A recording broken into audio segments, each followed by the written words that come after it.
Hello बच्चों, नमस्कार। कैसे हैं आप सब लोग? उम्मीद है शानदार, जिंदाबाद, जबरदस्त होंगे। मैं अंकित भाटी, रोजगार विद अंकित चैनल पर आपका स्वागत करता हूं। और आप सब लोग जानते हैं कि ये चैनल अपनी ऑथेंटिक इन्फॉर्मेशन के लिए जाना जाता है। उसी कड़ी में मैं आज एक और वीडियो लेकर के आया हूं। इसके ऊपर मैं पहले भी वीडियो कर चुका हूं, जिसमें मोटी मोटी जानकारी दे चुका था, लेकिन अब फुली नोटिफिकेशन आ गया है। फॉर्म चालू हो चुके हैं। 10 फरवरी से आपके फॉर्म चल रहे हैं, यानी आज मैं 11 फरवरी को वीडियो बना रहा हूं। कल शाम से इसके फॉर्म स्टार्ट हो चुके हैं। अगर कोई भाई इसका इच्छुक हो तो इस फॉर्म को भर सकता है, लेकिन इच्छा इस बात पर डिपेंड करेगी कि नौकरी कैसी है, कितने इसमें पैसे मिलेंगे, क्या ये सरकारी नौकरी है, और अगर इसमें एग्जाम नहीं है तो फिर कैसे सिलेक्शन होगा। तो सिलेक्शन होगा तो क्या नौकरी मेरे को मेरे गांव के आसपास मिल जाएगी क्या? जी हां, ये सारे सवालों के जवाब आपको इस वीडियो में मिलने वाले हैं। बच्चों, अगर आप देखोगे कि इसमें एज क्राइटेरिया भी बहुत ज्यादा है, कि अगर आप जनरल कैटेगरी या ईडब्ल्यूएस कैटेगरी में भी आते हैं तो 18 साल से 40 साल तक के लोग इस फॉर्म को भर सकते हैं। मैं लोग बोलूंगा, मैं बच्चे नहीं बोलूंगा। और ओबीसी वाले 43 साल तक, एससी एसटी वाले इसको 45 साल तक इस फॉर्म को भर पाएंगे। ठीक है।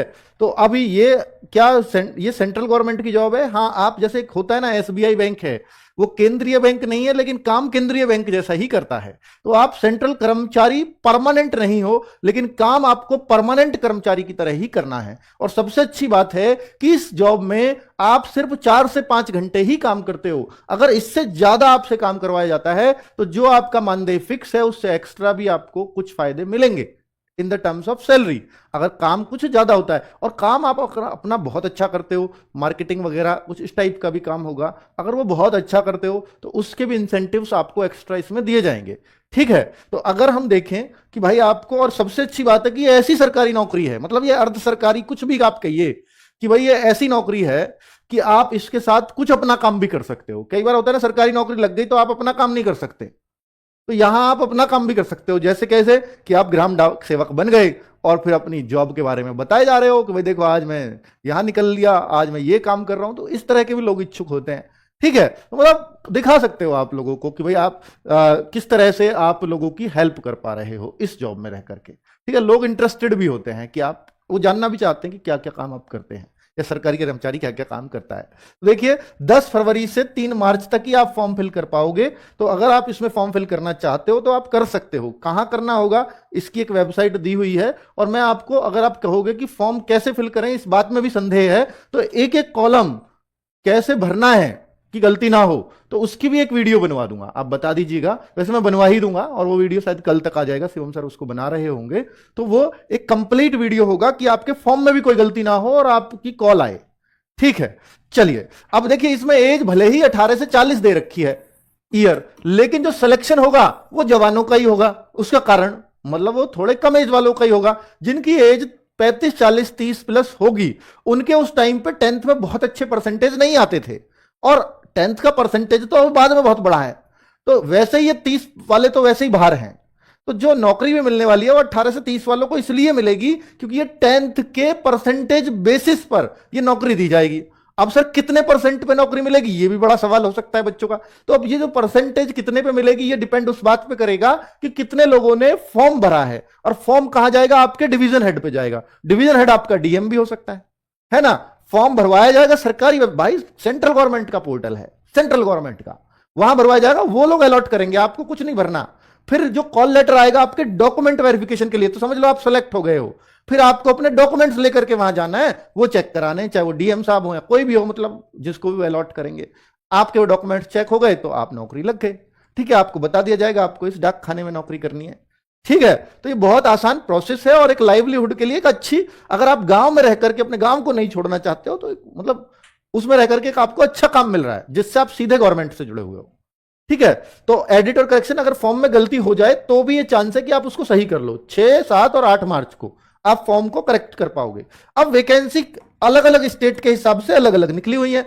अब आप देखो, आंध्र प्रदेश में वैकेंसी, मतलब पूरे देश के लिए सेंट्रल गवर्नमेंट की है ना। अगर आपको नहीं दिख रहा होगा तो भानु भाई मेरे को हटा दे पहले स्क्रीन से, ताकि देख लें। आंध्र प्रदेश, तेलुगु देखो 1215 वैकेंसीज हैं। अगर आप असम में देखोगे तो 501 वैकेंसीज हैं। अब आप देखिए, सब में आप कहोगे सर मैं कहां भर सकता हूं, आप कहीं भी भर सकते हो जहां आपकी लैंग्वेज आपको अलाउ करती है। आप कहते हो सर मैं यूपी से हूं, मैं बंगाली, मैं वेस्ट बंगाल में भर सकता हूं, भर दो भाई, पर आपको बंगाली भाषा आनी चाहिए। ठीक है। तो आप अपने गांव के आसपास भरना चाहते हो, अपना स्टेट भरो। ठीक है, अपना डिस्ट्रिक्ट भरना, जो भी कुछ है वो वहां पे सेलेक्ट करवाएगा आपको फॉर्म में, शिवम सर बताएंगे। ठीक है, तो जैसे फॉर्म का वीडियो आएगा ना उसमें क्लियर होगा। असम में भी बोडो और इंग्लिश और हिंदी वाले भी फॉर्म भर सकते हैं भाई।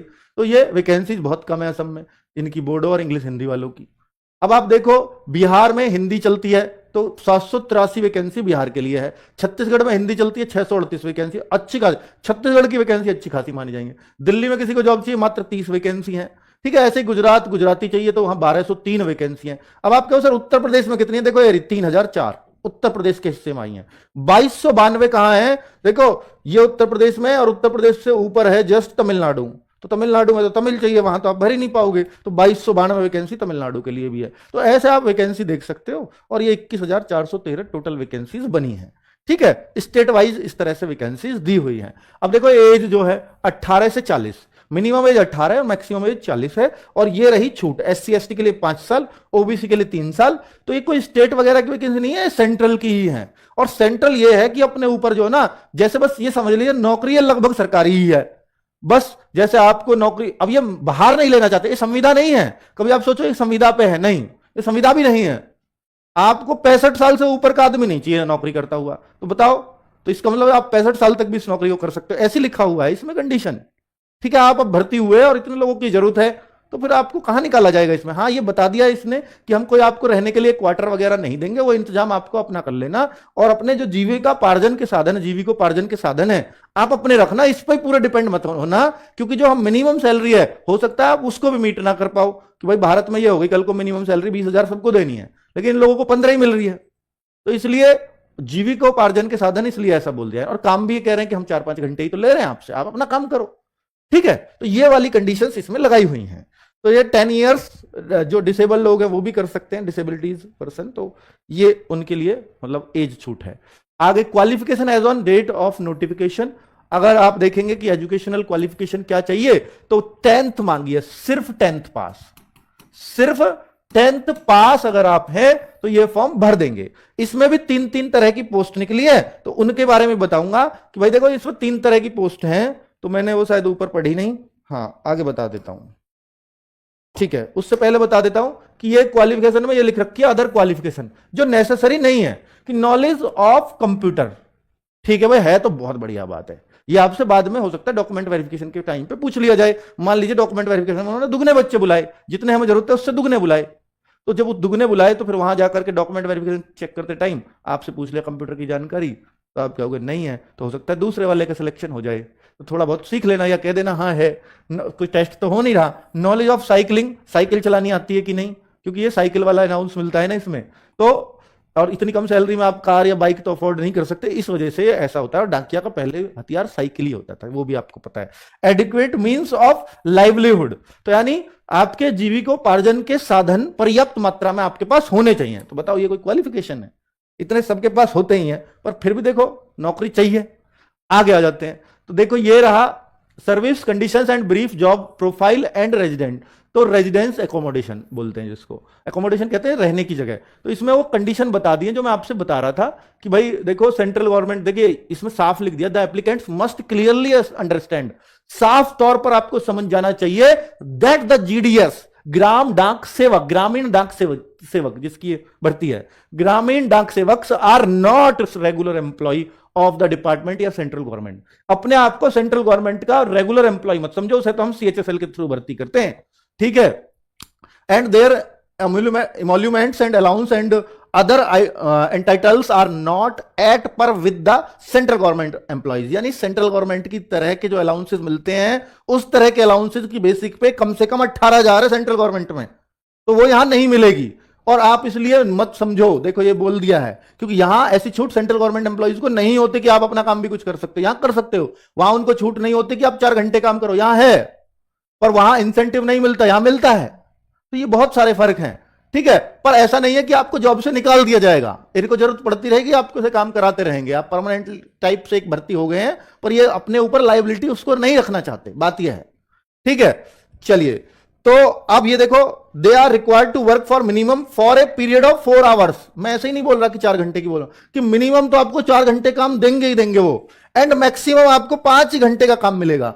तो इसमें भी सैलरी डिफर करेगी। ठीक है, तो 4 to 5 hours they can not be retained as sevak beyond 65 years of age. 65 साल से ऊपर के आदमी को ये नहीं रखेंगे। कैसे कि आज तो आप मान लीजिए भर्ती हुए 45 में और आप 20 साल करते करते जो आपको हो गए, तो फिर ऐसा नहीं है कि आप जिंदगी भर करते रहेंगे। 65 साल पे आपको यहां भी रिटायर कर दिया जाएगा जबरदस्ती। ये है, समझ में आ गई बात। अब देखो ब्रांच पोस्ट मास्टर, यहां 3 पोस्ट है। मैं अगर आपको बोलूं बीपीएम, अगर कहें इसमें सबसे बड़ी पोस्ट बीपीएम है। एक है assistant branch post master, assistant branch post master ABPM, और एक है भाई जो तीसरी है उसको बोलते हैं डाक सेवक। तो डाक सेवक ये 3 पोस्ट हैं। ठीक है, तीनों के अलग अलग काम है। सबसे छोटा ये इसको मान रहे हैं कि जिसकी सबसे कम जिम्मेदारी होगी, इसकी थोड़ी सी और ज्यादा जिम्मेदारी होगी पर सैलरी इतनी है इसकी भी, दोनों बराबर है। और इसकी थोड़ी ज्यादा जिम्मेदारी होगी और इसकी सैलरी भी थोड़ी ज्यादा होगी। ये सैलरी वगैरह कितना मिलेगा उसके बारे में भी बता रहा हूं। पहले काम सुन लो। अगर आप चाहते हो कि भाई मैं ब्रांच पोस्ट मास्टर बीपीएम, भाई नाम ही लग रहा है ब्रांच का पोस्ट मास्टर, तो भाई पावर भी है इसका मतलब, ऐसे ही थोड़ी है, लिंक भी बनेंगे इसका मतलब। तो ये रहा, इतना काम है। अंग्रेजी में वैसे ही ज्यादा लगता है ये, भाई ज्यादा नहीं है, नॉर्मल डे टू डे का काम है। जब आपको दिखता है तो वहां पता लग जाती है, और आपके साथ वो भी परमानेंट एक एम्प्लॉय भी होगा जो इसकी पूरी जिम्मेदारी होगी उस ब्रांच की। ठीक है, इसलिए डरो मत। और असिस्टेंट ब्रांच पोस्ट मास्टर ये उसकी हेल्प के लिए करेगा, यानी जो बीपीएम है उसकी हेल्प के लिए एबीपीएम लगा दिया, असिस्टेंट मतलब सहायक। ठीक है, तो इसके काम लगभग वैसे हो जाएंगे। और ये है डाक सेवक, तो भाई जैसा इसका काम है लगभग वैसा ही काम इसका भी है। ठीक है, तो ये बड़ा नॉर्मल सा काम है, डे टू डे का काम है, तो कोई दिक्कत वाली बात है नहीं वैसे ज्यादा, है ना। और रेल डाक सेवक इसको बोला गया है, मतलब रेल डाक सेवक कह रहे हैं जी। एग्जाम नहीं होगा, एग्जाम नहीं है, ये दुख की बात है, खुशी की बात है। आप देखो एग्जाम इसमें नहीं है। देखो जो बीपीएम है उसकी सैलरी क्या होगी, ये 12,000 टीसीआरए है। टीसीआरए क्या है, टाइम रिलेटेड कंटिन्यूटी अलाउंस, जिसको अगर मैं बोलूं कि सेंट्रल गवर्नमेंट की भाषा में इसको बेसिक बोलते हैं, बेसिक पे। अब आपको बेसिक पे तो सेंट्रल गवर्नमेंट का 18,000 है जो ग्रुप डी में होता है, पर 18,000 वालों की सैलरी क्या बनती है, 35,000 से कम तो सैलरी नहीं होती इन लोगों की, क्योंकि टीए डीए वगैरह जुड़ के तो इतना बनता है। तो बिल्कुल सही बात है, टीए डीए जुड़ के ये सैलरी लगभग डबल हो जाती है। तो ऐसे ही अगर मैं यहां भी देखूंगा कि यहां इसको बेसिक कहा गया है, तो ये जो बेसिक है ना बीपीएम की कम से कम 12,000, और ये एबीपीएम और डाक सेवक की कम से कम 10,000, तो इस पे डीए या 53% तो एकदम 15-16 तो यही हो जाएंगे। फिर और बाकी अलाउंसेस ऐसे ही, ये भी तो लगभग जैसे ये डबल बैठ रही है, हालांकि ये एकदम डबल तो नहीं बैठेगी। इसका कारण है क्योंकि वहां टीए है तो यहां टीए की कोई जिक्र नहीं है, यहां साइकिल वाली बात हो गई, ट्रैवलिंग अलाउंस बोलते हैं जिसको। ठीक है, पर और बहुत सारे एक्स्ट्रा काम आपको मिलेंगे, तो ये कहीं ना कहीं सैलरी इन दोनों लोगों की 20 से 30,000 जो मैंने थंबनेल पे भी लिखी है, तो ये सैलरी लगभग पर मंथ की बैठ जाएगी, जो इस हिसाब से लग रहा है। ठीक है बच्चों, और ये इन्होंने दिया भी है कि देखिए इसके बीच आपकी सैलरी करीब बनेगी। हालांकि ये वेतनमान होता है कि बढ़ बढ़ के आप यहां तक पहुंच जाओगे, ठीक है, पर वो बेसिक का ही होता है, ये बेसिक है, फिर इस पे डीए लगेगा, और डीए मिलेगा या नहीं तो वो लिखा हुआ है, they are also entitled to dearness allowance. DA के लिए आप भी एंटाइटल हो, किसकी तरह, जैसे सेंट्रल गवर्नमेंट एम्प्लॉय होता है। भाई और क्या चाहिए। चलो अब ये देखो टेस्ट नहीं है, और जब टेस्ट नहीं होगा तो ऐसी ही नौकरी मिलेगी। 10वीं पास की नौकरी है तो जाहिर सी बात है, और 4 घंटे का काम है, तो आपसे बहुत कुछ तो वो उम्मीद नहीं करेंगे। ठीक है, फिर आप कहो कि सर हम सरकारी नौकरी की जो तैयारी कर रहे हैं क्या हम इसे भर दें। भाई देखो, अगर ये छोड़नी है आगे फ्यूचर में, तो यार मत ही भरो, किसी के काम आ जाएगा ये आपका पद। फिर ये रोज रोज निकलने वाली नौकरी नहीं है, ये किसी का लाइवलीहुड, जिसको बिल्कुल ही दिक्कत है, जरूरत है, उसका भरवाओ इसको फॉर्म। ठीक है, और इसका अच्छी परसेंटेज हो, और वो घूम रहा हो यूं तो, और जरूरत भी हो उसको नौकरी की, जिसको मेहनत करनी बस की नहीं है उसको मिल जाएगा इसमें।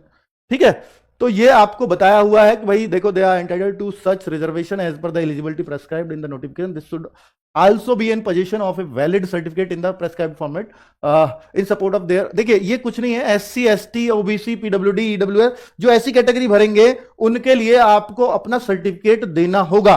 कब देना होगा, ये सारी अंग्रेजी उसी के लिए लिखी हुई है कि ये सर्टिफिकेट आपको तब देना है जब आपका डिविजनल हेड आपको चेक करने के लिए बुलाएगा। वो कब बुलाएगा कि अभी तो आप सिर्फ फॉर्म भर रहे हैं, अभी क्या करेंगे, फॉर्म के बाद आपकी डॉक्यूमेंट्स चेकिंग होगी, डॉक्यूमेंट्स चेकिंग, तो ये डीवी डॉक्यूमेंट वेरिफिकेशन हो बोलते हैं जिसको।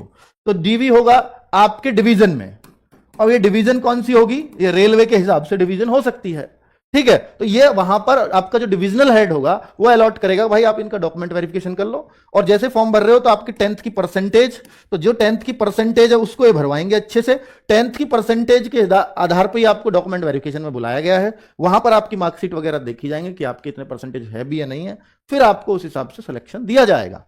ठीक है, तो इसमें मेडिकल भी है, वो भी बताऊंगा। तो the applicant will be shortlisted for a engagement on the basis of system generated merit list, यानी ये सिलेक्शन का पूरा क्राइटेरिया। इस सबसे पहले एप्लीकेंट को शॉर्टलिस्ट किया जाएगा on the basis of A system generated merit list, यानी किसी का कोई वैसा हस्तक्षेप नहीं होगा, सिस्टम में डाल दिया हमने जो हाईएस्ट मेरिट लेकर के आ रहे हैं कैटेगरी वाइज, उनको ऊपर रखा जाए। ठीक है, दो the merit list will be prepared on the basis of marks obtained और conversion of grades point to the marks, यानी जो या तो आपकी मार्कशीट पे परसेंटेज लिखा होगा या ग्रेड्स या पॉइंट्स लिखे होंगे, ग्रेड्स A1 वगैरह, या जीपीए जीडीए क्या बोलते हैं, हाँ जीपीए लिखा होता है ना, ग्रेडिंग पॉइंट्स, तो वो भी आपको, हाँ सीजीपीए जो बोलते हैं जिसको, तो सीजीपीए, अब सीजीपीए में कितने से मल्टीप्लाई होगी वो यहां बता दिया है कि आपको बीच में सीबीएसई ने किया है ना सीजीपीए, अभी भी सीजीपीए चलता है। तो आप देखते हैं कि सर मेरे को 9 सीजीपीए मिला है, तो उसका कितना परसेंटेज माना जाएगा, आपको मालूम भी है कि ये परसेंटेज इसमें 9.5 की गुणा होती है, यानी 9 वाले को परसेंटेज में अगर आप बदलोगे तो इन्होंने यही क्राइटेरिया दिया है, 9 पंजे 45, 9 में 81 और 4 85, 85.5% हो गए। जिसका 10 सीजीपीए है पूरा, तो उसके 95% हो जाएंगे, 9.5 की 10 में गुणा करूंगा। तो इस तरह से ये आपका ग्रेडिंग सिस्टम लिया जाएगा। और किसी की मार्कशीट पे मान लीजिए यही ग्रेडिंग लिखा हुआ है, ये भी नहीं है सीजीपीए, तो इस ग्रेडिंग के हिसाब से A1 ग्रेडिंग आपके 95% है, A2 ग्रेडिंग इस तरह से उसकी भी गुणा ऐसे ही होगी। ठीक है, चलो, तो कुल मिलाकर के ये 10th की मार्कशीट के हिसाब से अगर आपकी परसेंटेज ही है तो वह परसेंटेज के हिसाब से ही ये कट ऑफ लगेंगी। चलो, और आप अपने स्टेट में ही मतलब फॉर्म भरें तो इसमें ज्यादा बढ़िया रहेगा। डॉक्यूमेंट्स क्या क्या चाहिए होंगे, मार्कशीट चाहिए होगी, आइडेंटिटी प्रूफ चाहिए होगा। ये कब चाहिए होंगे, ये ओरिजिनल डॉक्यूमेंट्स चाहिए होंगे जब आपको बुलाया जाएगा। ओरिजिनल डॉक्यूमेंट ये प्लस 2 सेट सभी डॉक्यूमेंट्स के डॉक्यूमेंट वेरिफिकेशन पर लगेंगे। 2 सेट कैसे, फोटोकॉपी कराए और फिर सेल्फ अटेस्टेड अपने ही साइन करने हैं। ठीक है, किसी और से साइन नहीं कराने, अटेस्ट करा के नहीं लाने, सेल्फ अटेस्ट है लिखा। तो मार्कशीट, आइडेंटिटी प्रूफ, आधार कार्ड वगैरह चलेगा, कास्ट सर्टिफिकेट बिल्कुल, अब देखो कास्ट जिसमें भर रखा होगा उसका, पीडब्ल्यू जो हैंडीकैप वगैरह उनके पीडब्ल्यूडी सर्टिफिकेट चलेंगे, ईडब्ल्यूएस सर्टिफिकेट है तो ईडब्ल्यूएस सर्टिफिकेट चलेगा, ट्रांसजेंडर है कोई तो ट्रांसजेंडर सर्टिफिकेट चलेगा, डेट ऑफ बर्थ प्रूफ आपका 10th का, ये मार्कशीट और 10th का certificate date of birth proof होता है। ठीक है, तो ये सब डॉक्यूमेंट्स ये तो सबके पास ही होते हैं। और बाद में भाई ये लास्ट में लिख दिया, medical certificate issued by A medical officer of any government, यानी आप किसी भी गवर्नमेंट हॉस्पिटल से मेडिकल सर्टिफिकेट चलेगा कि आप फिट हो, बस इतना ही चाहिए। इसके अलावा आपका और इसमें कुछ खास नहीं मांगा गया है। और ये पूरा बता दिया कि फाइनल सिलेक्शन कैसे कैसे किस तरह से होगा, डिविजनल हेड वगैरह वो चेक करेगा आपके डॉक्यूमेंट्स को। Divisional upon successful verification by divisional head the candidate will be required to undergo the pre engagement formalities for joining with a period of 30 days, यानी जब आपका वो पूरी तरह से फिट कर देगा आपके डॉक्यूमेंट्स वगैरह को, तो 30 दिन के अंदर आपको उसमें ज्वाइनिंग भी दे दी जाएगी। तो ये एक प्रोसेस बताया है जो बहुत ऐसे लग रहा है कि बहुत फास्ट भी होगा। ठीक है, तो पूरा प्रोसेस आप समझ गए हैं कि कैसे कैसे हमें इसमें भर्ती होना है या कैसे कैसे हम इस जॉब को ले सकते हैं। ठीक है, बहुत फेयर तरीके से होगी क्योंकि सेंट्रल गवर्नमेंट की जॉब है, कोई स्टेट की नहीं है कि भ्रष्टाचार चलेगा। थैंक यू वेरी मच, नमस्कार।